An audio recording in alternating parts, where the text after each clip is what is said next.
Hello students, welcome back in the next phase.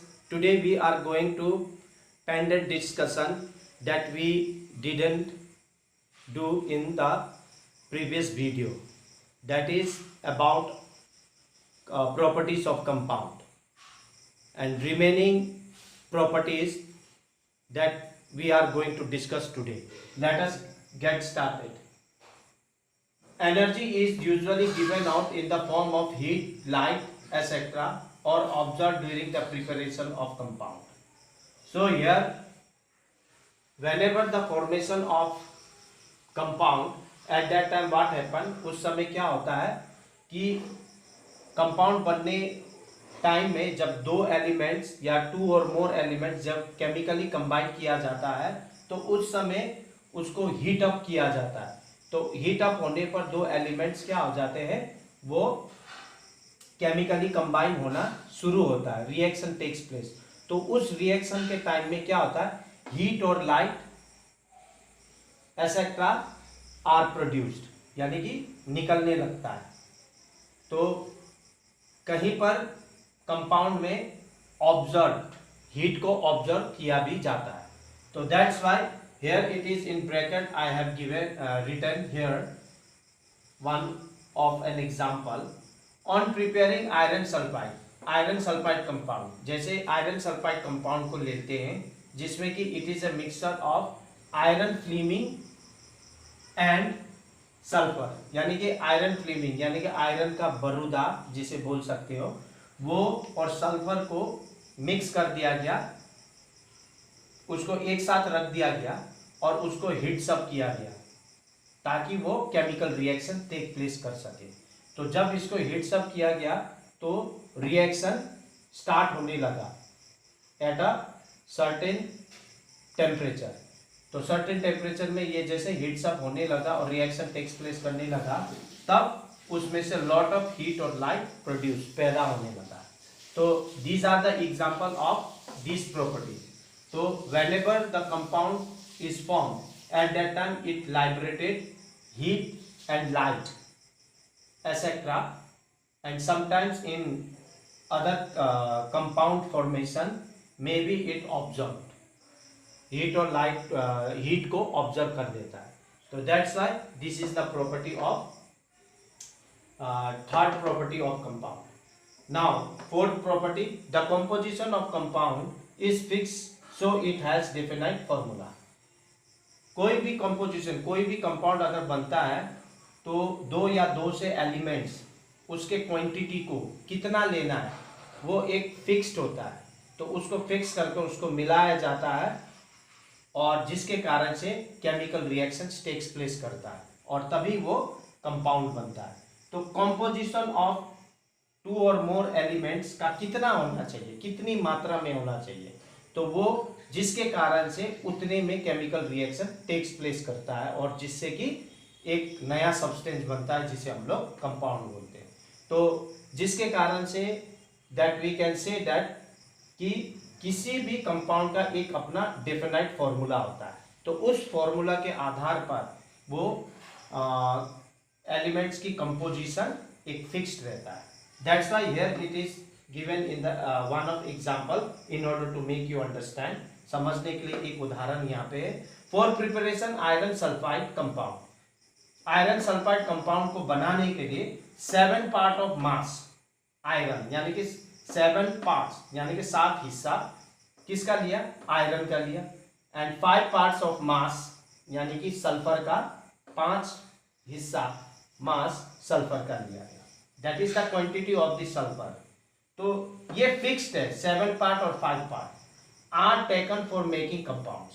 तो ये दोनों को लिया और मिक्स किया और उसके बाद इसको केमिकल रिएक्शन में टेक्स प्लेस हुआ जब इसको हीट्स अप किया गया और ये कंपाउंड बन गया। तो इतना फिक्स प्रोपोर्शन है, 7:7:5, दैट 7 पार्ट ऑफ आयरन और 5 part of mass of sulphur. तो ये क्वांटिटी से कंपाउंड जो कि आयरन सल्फाइड कंपाउंड बन गया। व्हाट हैपन अगर इसका क्वांटिटी अगर हम लोग एक्सेस पार्ट इसका बढ़ा दे तो क्या होगा, तो excess part iron or sulfur remain unreactive. That means that इसका मतलब ये होता है कि आयरन के मास ऑफ आयरन को अगर हम लोग बढ़ा दें, यानी कि 7 से 8 कर दे या 9 कर दे सपोज, और 5 parts of mass of sulphur अगर करते हैं, उसके जगह में in place of 5 parts if we just little increase कर दे, 5 के जगह में 6 या 7 कर दे, देन तो क्या होगा, तो उसके जो एक्स्ट्रा पार्ट क्या हो जाएंगे, extra quantity will remain unreactive, वो बेअसर होगा, तो वो केमिकल रिएक्शन में टेक्स पार्ट लेगा ही नहीं, तो that's why it will be remain unreactive. यही है इसका reason. Fifth one, a compound has a fix melting point and boiling point. किसी भी कंपाउंड का एक अपना मेल्टिंग पॉइंट और बॉइलिंग पॉइंट होता है. उस फिक्स्ड मेल्टिंग पॉइंट और बॉइलिंग पॉइंट पे वो चीजें गलता भी है और बॉयल भी हो जाता है. तो ऐसा one of the example here, iron sulfide compound melts at a definite temperature. So here in one of the compound that I have given here, written here in this bracket, iron sulfide जो compound है उसका एक अपना definite temperature है जिसमें कि वो गल जाता है. I hope that you understood whatever I have taught here.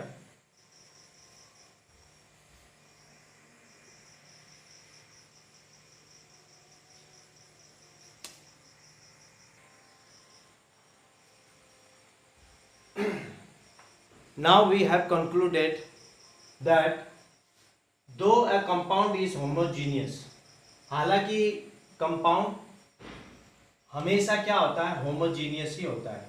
though a compound is always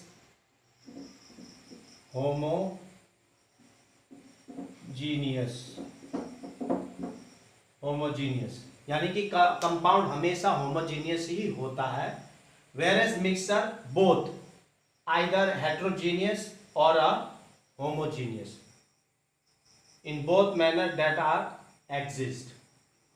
Now whatever we have discussed so far, let me remind you, in order to find out whether a given substance is a mixture or compound, तो सबसे पहले अगर आपको चुनना आएगा कि किस तरह से हम लोग बता सकते हैं कि ये मिक्सचर है, ये कंपाउंड है, हाउ डू वी आइडेंटिफाई, है ना.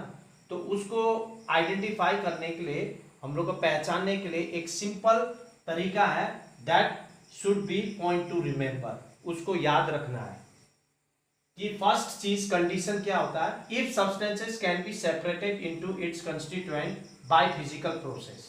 तो सबसे पहली बात यह आती है कि यदि कोई भी सब्सटेंस है ना, जिसमें उसको उस सब्सटेंस को, मिक्सचर को या जो भी सब्सटेंस को आप अगर डाले 2 और मोर सब्सटेंस, तो वो अगर वो सब्सटेंस डाले गए सब्सटेंस अगर फिजिकल प्रोसेस के द्वारा यदि वो सेपरेट होता है उसके कंस्टिट्यूएंट से, तो वो क्या हो जाएगा, mixture. That means 2 or more substance if we get separate by physical process, then it is said to be a mixture. तब उसको मिक्सचर कहेंगे, अदरवाइज कंपाउंड कहेंगे. बिकॉज कंपाउंड में क्या होता है, it can not be separated by physical process. कभी भी ये फिजिकल प्रोसेस के द्वारा ये सेपरेट नहीं होता है. It can be separated by chemical process. Chemical process के द्वारा या केमिकल रिएक्शन के द्वारा ही उसको सेपरेट किया जा सकता है. Second one, if the substance shows the properties of constituent. यदि कोई भी सब्सटेंस उसमें प्रॉपर्टी शो करता है, यानी कि उसमें क्या क्या सब्सटेंसेस आर मिक्स टुगेदर, यानी कि कौन कौन से सब्सटेंस आर कंस्टिट्यूएंट, उसमें कौन कौन से सब्सटेंस है, मौजूद है. अगर उसको नेकेड आइज से, that you can visible with your naked eyes और by any method that you can visible, then it is said to be a mixture.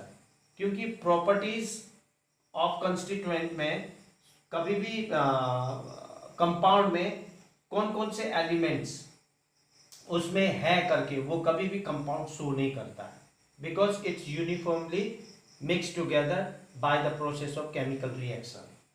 Third one, if no heat and light is given out during the preparation of substances. यदि किसी भी substance, to और more substance जब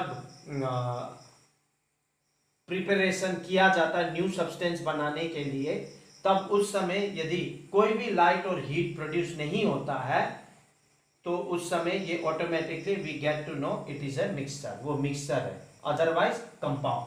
क्योंकि basically during chemical reactions heat and light is given out in the formation of new substance और sometimes it get observe. तो इसीलिए that's why we can say that it is a mixture, otherwise compound. Fourth one, if the composition of the substance is variable, then it is a mixture. अगर कोई भी substance का new substance जो भी बन रहा है उसमें जो एक एक सब्सटेंस अलग अलग प्रकार से, किसी में 7 पार्ट ले रहा है तो किसी में किसी का एक फिक्स पार्ट नहीं है, उसमें जो भी न्यू सब्सटेंस बनाया जा रहा है कोई भी, तो उसका जो भी क्वांटिटी लिया जा रहा है वो फिक्स्ड नहीं है. तो ऐसे चीज़ों में किसी में ज़्यादा ले रहा है, किसी में कम ले रहा है, तो इस प्रकार के कंपोजिशन को हम लोग, इस प्रकार के मिलावट को हम लोग मिक्सचर बोलेंगे. तो otherwise if the composition is fixed of the substance then it is said to be a compound. Fifth one, if the substance has no fix melting and boiling points. यदि किसी भी सब्सटेंस का, जो भी new substance बनाया गया है, उसका कोई मेल्टिंग और बॉइलिंग पॉइंट्स फिक्स नहीं है, तो ऐसे को हम लोग that we can say that it is a mixture. Otherwise if the substances has its own melting and boiling points then it is said to be a compound. I hope that you understood whatever I have taught recently. See you in the next video. Till then, goodbye and thank you for watching.